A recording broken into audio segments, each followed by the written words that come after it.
khona bebe ngebhadi vele iphume inyoka.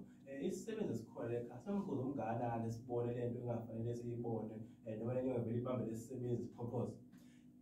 Noma ngeke izisiphoqoze umsakazi wami omuhle othandekayo, kodwa bukhulu ubungozi bokuphazamiseka ngokwengqondo ngoba ubone into ebengayilindele enhloko.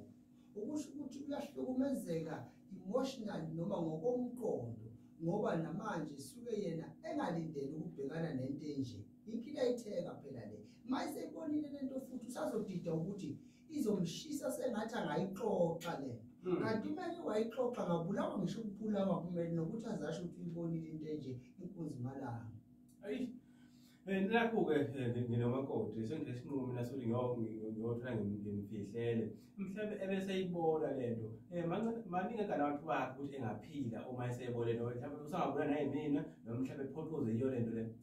Omunye obenenhlahla umakoti uthwala impahla abaleke ngoba kuya ngokuthi wena uthwale ngani. Manje wayibona lento ngempela ukushiya nawo umcebo akushiya abaleke ngoba naye usuke sesapho ukuthi ngeke ngiyimele lento ngoba akayazi ukuthi lento ekhaya sinayo awuzange wamtshela. Isidala ke leso ukhuluma ukuze mawuhamba kungahambi nakho konke kube khona ifa elisalayo ekhaya. Uma ukhombisa abantu inkinga enza ukuthi abantu bangabatshela abantu ukuthi-ke nabantu namakhosikazi ethu lawo awanayo imfihlo. Thina sikhuluma ngemfihlo yokwakha umuzi usuke ungazile la ekhaya ukuthi wena uzothatha lezi ndaba ukuthi siphila enhlokoni sidla into esithole kanjani uhamba udumise ezweni lonke noma utshela abangani bakho kodwa sithi thina lento yala ekhaya ifa la ekhaya wena goqa izandla uthule wena ubuka umnotho nempilo ukuthi lento iyakuhlukumeza yini noma cha.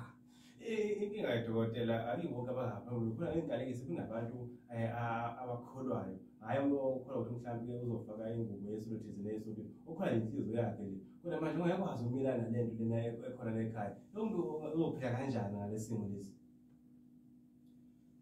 Uma kumehlula kasukuma hambe ngoba umnikazi usuke seyithathile uyithathile angeke azashintshe yena ngoba usuke ebuka isimo sasekhaya. Kuthwala bakithi umuntu usuke secabangisise kahle uma ethi ufuna ukuthwala. Ngifuna ukubheka la abantu mhlawumbe iningi labo abasukele ePhalesi ukuthi abanye bathi mhlawumbe kancane kuyahanja kuye emphumeni kuyogeza abanye baneyiziba mhlawumbe kungenzeka uzizwe iziba vele khona kusukukhona izinto zabo ayibekho lapho ezizala ngakho kuzogeza abantu. Waphela kusuke into omaziyo ukuthi cha lo nje ngazimazi nje esonta kodwa uzohamba sekwenye into zakho usiyasiza kanje usihamba ubhabhadisa abantu ogeza abantu kancane ngabe loziba leso ngabe khona esuke khona kwenzakalani na.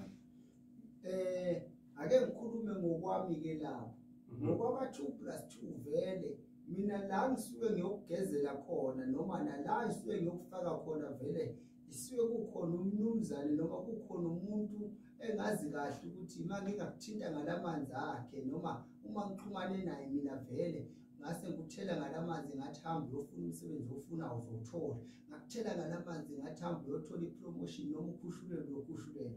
Uma ngikuthele ngalamanzi isuke sengixhumane naye kuyimfihlo. Mina ngikholelwa ekutheni nakuzona zonke izinto ongahamba ufaka abantu nje uma udokotela leso ufaka abantu isuke wazi ukuthi wena kunento ephilayo lapha ngoba amanzi phela mawukuthi ayikho imfihlo umuntu shuthi ufanele ayikhele nje umuntu angahanjiswa udokotela ubhavu. Manje-ke ngenxa yokuthi kunemfihlo ekhona kufanele ukuthi ahanjiswe udokotela aqala akhulume lapha axhumane nalabantu bakhe ngoba kulapha kuyimfihlo bakithi. Akwenzeki ukuthi mhlawumbe wena kufike uxhumane nabo ukhulume nabo ukuthi uyangifaka mhlawumbe siyidelive lisuke ingibambe ingiphoqoze ngabe ngisabuya lapho. Ngeke kunalento yokuthi njengami nje abaningi bayangazi nabaningi abangilandela lapha ephejini lami la kadokotela 2+2 mina into eyisilwane ngiyabusa phezulu kwami. Ingakho nje ngishinkawu ngiyafuya yini ngulande ehlathini ngiyabusa ngiyakutshela nje ukuthi wena ngifuna ukuphila lapha ekhaya ngikuthathe. Manje-ke akukho ukuthi lento singajikela umuntu imlimaze ngoba uma usuku nento ephilayo isuke iphila uyakwazi ukubusa phezulu kwemvelo thina singabalaphi bendabuko ukuthi ngaphandle-ke mawuthi uyalapha Nkosi yami ukuthi wahlula umsebenzi ngenxa yokuthi awukwazi ukuxova i-blocks inkinga, kodwa mawunabantu abakunikela umsebenzi uphila kamnandi. Oh yeah. Awuhlulwa lutho baba. Hayi ngizwa kahle Dkt. Sesizohamba ke siye ngasemaphethelo isikhathi esikanje bese kuguqisa lapho uhlelo legamanxa nje hake lapho ke leshubeke lapho ke lishakalolunye emsakazweni kwingu FM. Mhlawumbe isibuyela nje kuyena-ke udokotela siyazi ukuthi abantu keningi baxakile la ngendlela ey'ningi futhi-ke ezahlukahlukene. Abantu behambile bethi bakubantu abasizayo bafike bengabasizi-ke befike bedlale ngabo, abanye uthole ukuthi makuze owesifazane njalo-ke sekungomakoti kanjalo ngushinto wakhona. Mhlawumbe-ke ey'meni ey'kanjalo ungathini kulokhu ngasekhaya? Nkosi yami, mina engakusho ngudokotela u2+2 sigadla senyama safele emazweni, undaba zabantu ziyakhulumisa, umaxoshwa imfele kwena kube mbodla. Nkosi yami, ngithi mina abantu abeze kimi sihlale phansi, umuntu ngumenzele into ayifunayo ayibone ngamehlo. Uyazi lapha ekhaya msakazi, ikhona lento ukuthi mawuthi ufuna sikalelana isikhathi. Mhlawumbe isikhathi kanjani chaza dokotela? Ake ngithi njengoba uhluphekile lo muntu ethi ufuna umsebenzi. Uma ngithi mina inyanga ngeke iphele angasitholanga umsebenzi. Manje ngingakho ngithi mina okunenkinga Nkosi yami angasithinta isigadla senyama phela bakithi ejozini kwamhlabelingana afike sihlale phansi sibuke inkinga yakhe siyilungise.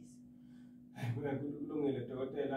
Awakho nje okugcina ongavala ngawo ungawadlulisa kubalaleli bese-ke mhlawumbe uyasho uthola kuphi ubaphe nami?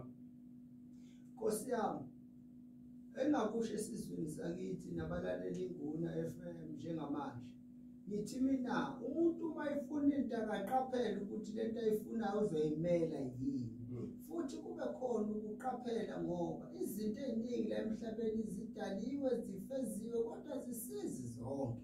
Bese bexhumana nami-ke kule nombolo foni yami ethi 076 45 400 45. Siphinde 076 45 400 45. Kulungile-ke dokotela, sibonga kakhulu ngesikhathi sasihlezi nje siba nawe simema uphinde futhi usithushise nakwezinye zezinto. Ziyazi ukuthi ziningi izinto esizodinga ukuthi abantu bey'dingi bezazi ukuthi kwenzakalani-ke ezweni-ke sakheni. Kulungile kakhulu.